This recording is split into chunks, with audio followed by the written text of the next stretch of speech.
চাকরির পরীক্ষাগুলোতে শতকরা সম্পর্কিত ম্যাথগুলো প্রায়ই আসে এবং কিছু ম্যাথ প্রায়ই রিপিট হয়। তো আপনারা অবশ্যই এআই এর ব্যাপারে শুনেছেন, যেরকম চ্যাট জিপিটি, সেরকমই একটা চ্যাটবট আছে, সেটার নাম হচ্ছে পারপ্লেক্সিটি এআই।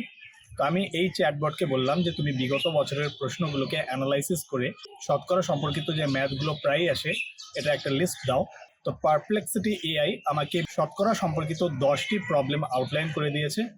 তো এই ভিডিওতে আমি সেই 10টা ম্যাথ নিয়ে আলাপ আলোচনা করব, বেসিক থেকে শর্ট ট্রিকের মাধ্যমে কিভাবে এই ম্যাথগুলো সলভ করা যায়। আজকের ভিডিওতে আমরা সেটা দেখব। তো চলুন শুরু করা যায়। প্রথম প্রশ্নটার দিকে যদি আমরা তাকাই তাহলে এটা বলতেছে যে হোয়াট ইজ 25% অফ 480।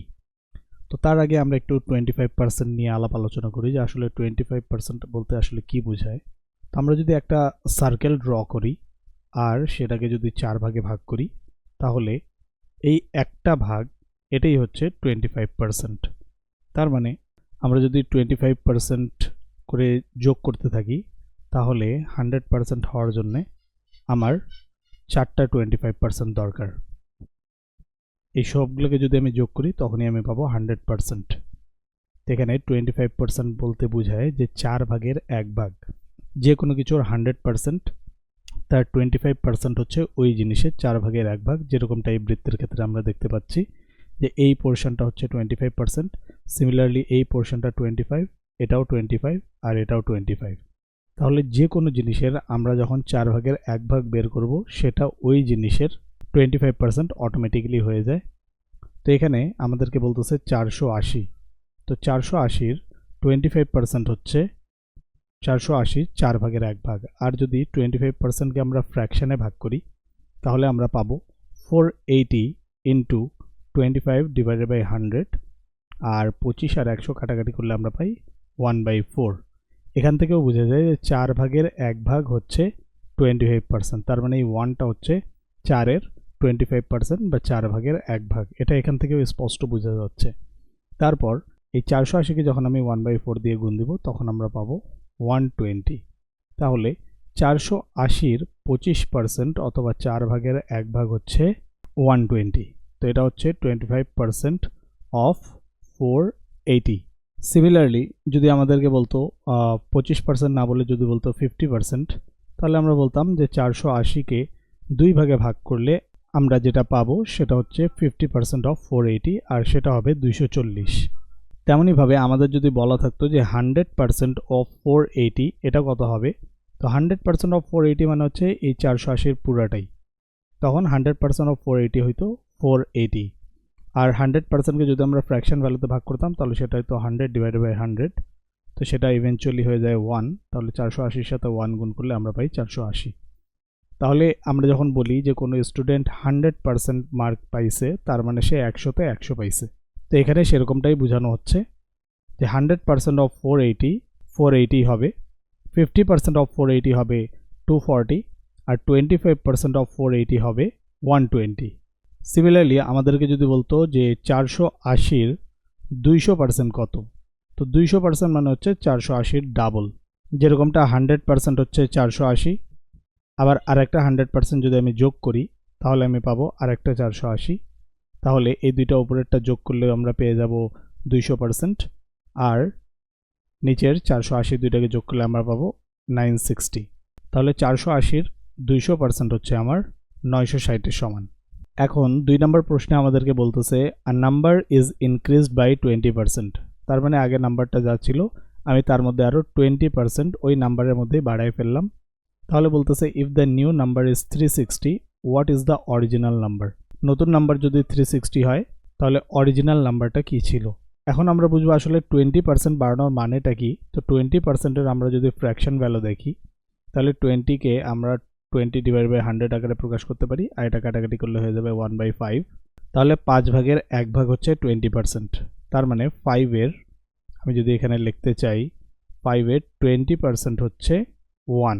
এখন বলতেছে a number is increased by 20%। তো 5-এর মধ্যে যদি আমি 20% বাড়াই তাহলে 5 কত হয়ে যাবে, 5-এর সাথে একটা যোগ হলে আমার হয়ে যাবে 6। তাহলে আমি এখানে যদি লিখি ইনক্রিজড 20%, তাহলে এই 5 আর 1 যোগ হয়ে যাবে, সেটা হবে 6। আমরা যদি ক্যালকুলেশনের মাধ্যমে দেখি তাহলে আমরা বলতে পারবো যে 5 এর সাথে আমি যোগ করলাম 5 এর 20%, যেহেতু আমার 20% ইনক্রিজ হয়ে গেল, তাহলে এটা থাকবে 5 প্লাস 5 ইন্টু 20% মানে হচ্ছে 1/5, এই 5 কাটাকাটি চলে গেল, তাহলে হয়ে গেল 5 প্লাস 1 ইকুয়াল টু 6। তাহলে এই হচ্ছে আমাদের নতুন নাম্বার। এখন এই নতুন নাম্বার যেটা 6, সেটা রিপ্রেজেন্ট করতেছে আমার 360-কে। তাহলে আমি বলতে পারি 6 belongs to 360, তাহলে 1 belongs to হবে 360 divided by 6, R 5 belongs to হবে 360 into 5 divided by 6। তাহলে এটা কাটাকাটি করলে হয়ে যাবে 60, আর এটা গুণ করলে আমরা পেয়ে যাব 300। তাহলে আমার অরিজিনাল নাম্বার হচ্ছে 300।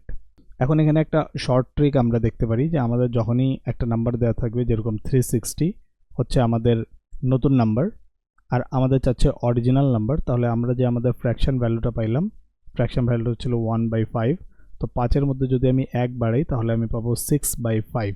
এখন এটা হচ্ছে আমার অরিজিনাল নাম্বার আর এটা হচ্ছে আমার নিউ নাম্বার।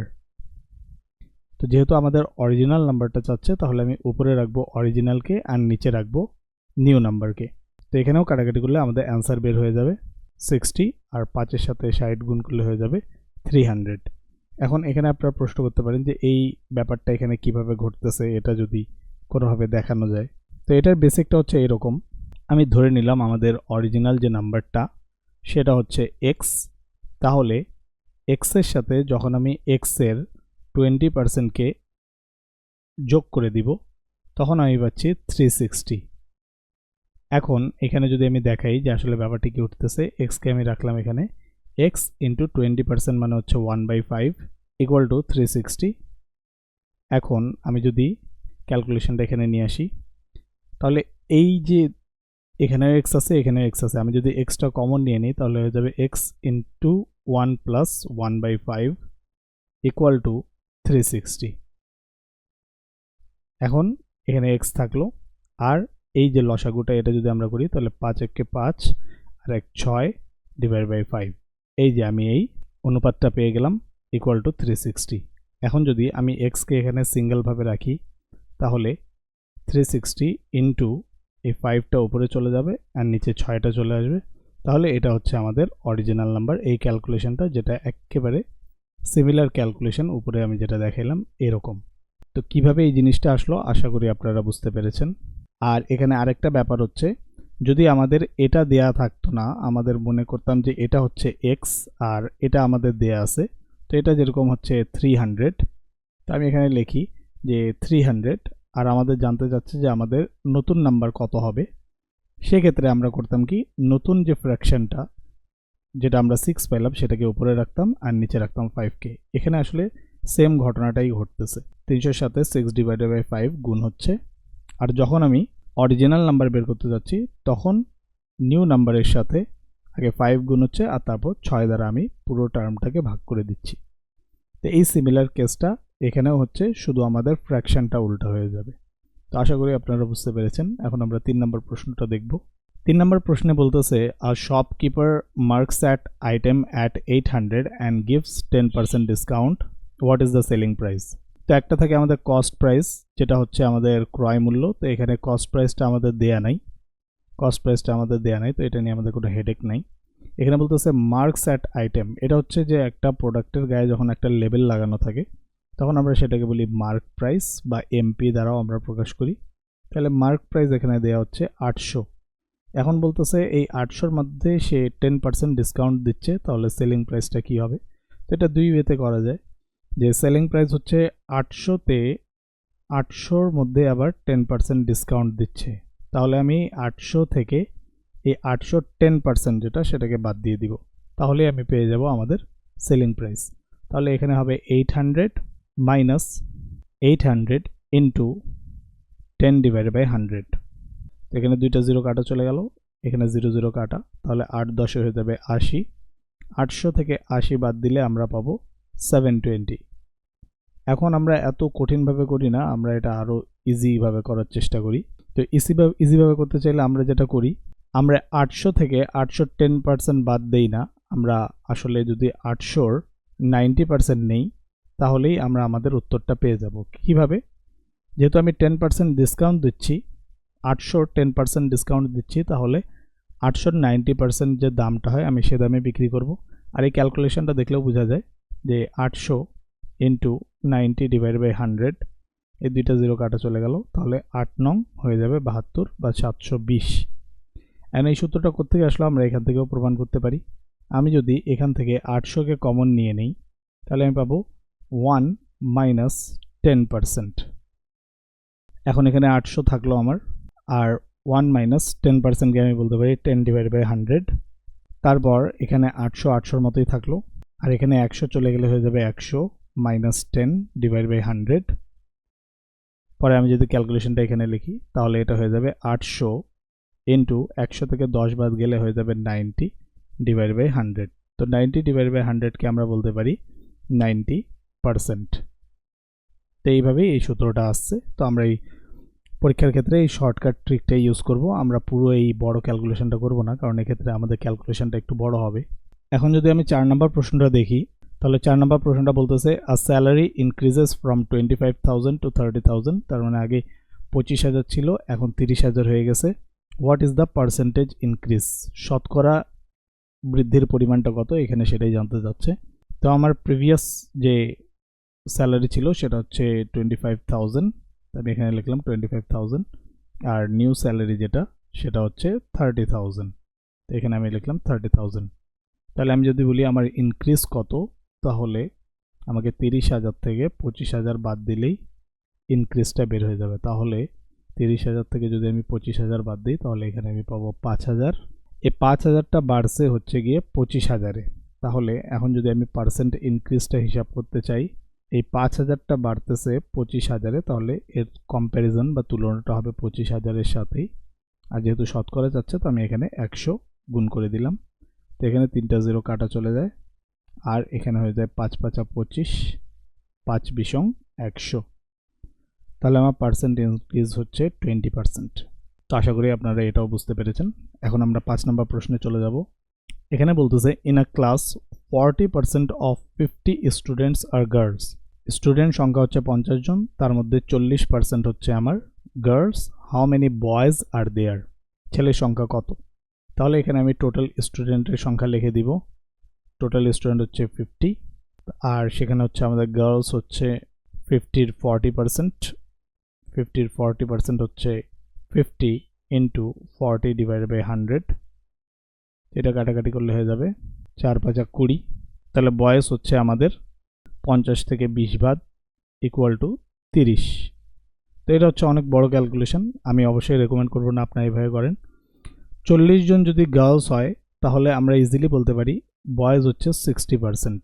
তাহলে আমি ডিরেক্টলি এখানে বের করে ফেলতে পারি যে বয়েজ ইকুয়াল টু 50 ইন্টু 60%। তাহলে 50-র 60% হচ্ছে 60 ডিভাইড বাই 100, দুইটা জিরো আমি এখানে কেটে দিলাম, তাহলে 5 6 30।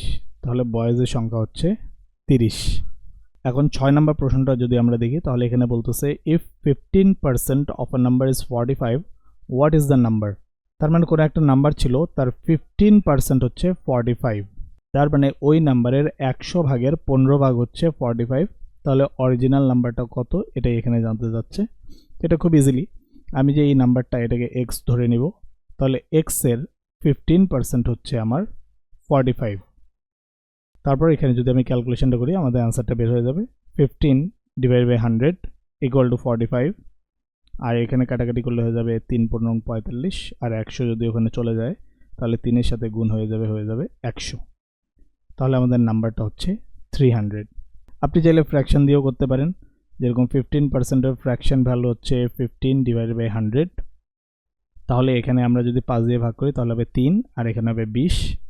এই 3 যেটা, এটা হচ্ছে 20-এর 15%। তো আমাদের অরিজিনাল নাম্বারটা যদি হয় 20, তাহলে এই 3 রিপ্রেজেন্ট করবে 45-কে। তাহলে 3 উইল বি রিপ্রেজেন্টিং 45, তাহলে 3 বিলংস টু 45। তাহলে 1 উইল বি ইকুয়াল টু 15, কারণ 3 15 45, এটা আমরা জানি। তাহলে 20 এটার সাথে 15 গুণ করলে আমরা পেয়ে যাব 15 দুগুণ 30, উইচ ইজ 300। তো আমি দুইটা মেথডই দেখাইলাম, আপনাদের কাছে কোনটা ইজি লেগেছে সেটা আপনারা অবশ্যই কমেন্টে জানাবেন। এখন এখানে আ person spends 60% of his income, if his income is টাকা 40,000, how much does he save. তার মানে সে 60% যদি ব্যয় করে ফেলে বা স্পেন্ড করে ফেলে তাহলে সে সেভ করতেছে কত? সে সেভ করতেছে 40%। তো এখানে আমি চাইলে আগে 60%টা বের করতাম, 60%টা বের করে 40,000 থেকে বাদ দিলেই আমাদের সেভ পরিমাণ বের হয়ে যেত। তো আমি সেভাবে করব না, আমি ডিরেক্ট করব যে সে সেভ করতেছে 40,000 এর 40%, এটাই হচ্ছে তার সেভ অ্যামাউন্ট। তাহলে এটা হবে 40,000 ইন্টু 40 ডিভাইড বাই 100, আর এটা কাটাকাটি করলে আমরা পেয়ে যাব 4 4 16, 16,000। তো এই ম্যাথগুলো কীভাবে করতে হবে আপনি একটু আন্দাজ হয়তো পাচ্ছেন যে দুইভাবেই করা যায়, কিন্তু আসলে আপনাকে চিন্তা করতে হবে কিভাবে কম সময়ের মধ্যে আমি এই প্রবলেমটা সলভ করতে পারি। তো সেভাবেই আপনারা করার চেষ্টা করবেন, তাহলে আপনাদের অনেক সুবিধা হবে, অনেক সময় আপনারা পেয়ে যাবেন। এখন 8 নম্বর প্রশ্ন বলতেছে the price of a product is reduced by 20%। তার মানে একটা প্রোডাক্ট ছিল, তার একটা প্রাইস ছিল, সেটাকে আগে 20% কমানো হলো, and then increased by 20%। What is the net change. তার মানে আগে যা দাম ছিল তার 20% কমানো হলো। তো মনে করেন আগে দাম ছিল 100, 20% যদি আমি কমাই দিই, রিডিউস করে দিই 20%, তাহলে সেটা হয়ে যাবে 80। এটা সিম্পল হিসাব। আর তারপর বলতেছে ইনক্রিজড বাই 20%, আবার 20% বাড়াবো, কিন্তু এখন বাড়াবো এই 80-র মধ্যে। এখন আমি ডিরেক্ট বলতে পারবো না যে এই 80 থেকে যখন আমার 20% বাড়তেছে তখন আবার অটোমেটিকলি সেটা 100 হয়ে যাবে, এটা আমরা বলতে পারবো না, কারণ 100-র 20% হচ্ছে 20। তো 100-র 20% কমানো মানে সেটা 80 হয়ে গেল, কিন্তু 80-র 20% 20 হবে না, 80-র 20% 20 থেকে একটু কম হবে। তো এখানে আমরা যেটা করতে পারি যে 80 থেকে আমরা 20% বাড়াচ্ছি। 20% বাড়ানো মানে কি, আমি এখানে সিম্পলি দেখাই আগে 20%-এর ফ্র্যাকশন ভ্যালু কি। 20%-এর ফ্র্যাকশন ভ্যালু একটু আগে আমরা আলোচনা করেছি, সেটা হচ্ছে 1/5। তো 5-এর মধ্যে যদি আমি 1 বাড়াই তাহলে সেটা হয়ে যাবে 6। তো এটাই হচ্ছে 5-এর 20% বাড়ানো। এখন আমাদেরকে নতুন ভ্যালুটা বের করতে হবে। তো আমি উপরে রাখবো 6কে, নিচে রাখবো 5কে। কিভাবে? প্রথম প্রশ্নেই এটা আলোচনা করেছি আমি। তো এটা তো 800 না, সরি, এখানে হচ্ছে 80। তাহলে 5 16 80 আর 6 16 96, তাহলে আমাদের নতুন নাম্বারটা হবে 96। তো নেট চেঞ্জটা কত? নেট চেঞ্জ হচ্ছে যে আমার আগে ছিল 100, এখন হয়ে গেছে 96, তাহলে 96 মাইনাস 100, তাহলে হচ্ছে -4। আর এই চেঞ্জটা হচ্ছে গিয়ে 100-তে, তাহলে ডিভাইড বাই 100, আর পার্সেন্টেজে নিতে চাইলে আমাকে আবার 100 দিয়ে গুণ করতে হবে, তাহলে এই 100 100 কাটা চলে গেল, তাহলে এটা হয়ে যাবে -4% অথবা 4% ডিক্রিজ। তার মানে 4% আমার টোটাল দামটা কমে গেল। আর দেখলেও বোঝা যায় যে 100 ছিল তার দাম, আর 100-এর মধ্যে 4% যদি কমে যায় তাহলে কত হবে? সেটা হবে 96। তো এটা চাইলে আপনি এক্স দিয়েও করতে পারেন, এক্স দিয়ে করলে আরও ইজি। আপনি মনে করতে পারেন আপনাদের যে নাম্বারটা সেটা হচ্ছে 100x, এখন এর মধ্যে আমি 20% কমাই দিলাম। তো 20% কমানো মানে হচ্ছে 100x-এর 20%-এর ফ্র্যাকশন ভ্যালু আমরা জানতাম 1/5, এখন 5-এর মধ্যে যদি 1 কমাই দিই তাহলে হয়ে যাবে 4। এখন আমার নতুন নাম্বারটা যেহেতু দরকার 20% কমানোর পরে, তাহলে আমি লিখতে পারি 4 ডিভাইড বাই 5, তখন আমরা নতুন নাম্বারটা পেয়ে যাব। তাহলে এটা কাটাকাটি করলে হয়ে যাবে 5 বিশং 100 আর 4 বিশং 80x। এখন এখান থেকে আবার আমি 20% বাড়াবো। তো 20% যদি বাড়াই তাহলে 80x, এটা ফ্র্যাকশন, 20%-এর ফ্র্যাকশন ভ্যালু হচ্ছে 1/5, যেহেতু আমি 1 বাড়াইলাম তাহলে উপরে লিখব 6, তাহলে 5 16 80, 6 16 96, 96x। এখন যদি আমি পার্সেন্ট চেঞ্জটা হিসাব করি তাহলে 96x minus 100x equal to -4x, আর এই চেঞ্জটা হচ্ছে 100-তে, তো 100x, আর পার্সেন্ট নিতে চাইলে 100 দ্বারা গুণ, তাহলে এই x কাটা, এই 100 100 কাটা, তাহলে -4% অথবা 4% ডিক্রিজ। তো আমি দুইটা মেথডই দেখানোর চেষ্টা করলাম, আপনারা অবশ্যই কমেন্টে জানাবেন কোন মেথডটা আপনাদের কাছে বেশি ভালো লেগেছে। এখন 9 নম্বর প্রশ্ন যেটা, সেটা বলতেছে I student goat 72 marks out of 90, তার মানে 90-এর মধ্যে সে পাইল 72 মার্ক। তো এটা আসলে পার্সেন্টেজ স্কোর কত? মানে এটা যদি 90 না হয়ে 100 হইতো তাহলে এই 72টা কী হইতো, এখানে সেটাই জানতে যাচ্ছে। তাহলে আমরা এখানে ইজিলি লিখতে পারি যে 90-এর মধ্যে সে পাচ্ছে গিয়ে 72 মার্ক। তো আমরা এই 90কে 100 করে দিব, তাহলে এই 72টা কী হবে সেটাই এখানে আমাদেরকে জানতে যাচ্ছে। তো 90কে 100 করার উপায় কি, 90কে আমরা 90 দিয়ে ভাগ করব আর 100 দিয়ে গুণ করব, তাহলে 90 কাটা চলে যাবে, এখানে অটোমেটিকলি আমার 100 হয়ে যাবে। এখানে আমি যে অপারেশনটা করলাম এখানে আমি সেম অপারেশন করব, তাহলে 72 ডিভাইড বাই 90 ইন্টু 100, তাহলে এখানে একটা জিরো কেটে দিলাম, 8 নং 72, এখানে থাকলো 10, তাহলে 8 10-এ 80%। তো এখানে আমি যে অপারেশনটা করলাম এটাই আসলে ঐকিক নিয়ম নামে পরিচিত। যে আমরা কি করতাম, আমরা বলতাম 90-এর মধ্যে পাইছে 72, তাহলে 1-এর মধ্যে কত পাবে, 1-এর মধ্যে তখন এটা হয়ে যেত 72 ডিভাইড বাই 90। তো এখানে আসলে সেম ঘটনাটাই ঘটতেছে। 90 কখন 1 হবে, যখন আমি 90-কে 90-র সাথে ভাগ দিব তখনই তো 1 হবে, তাহলে 72 এটাকেও 90 দিয়ে ভাগ করতে হবে।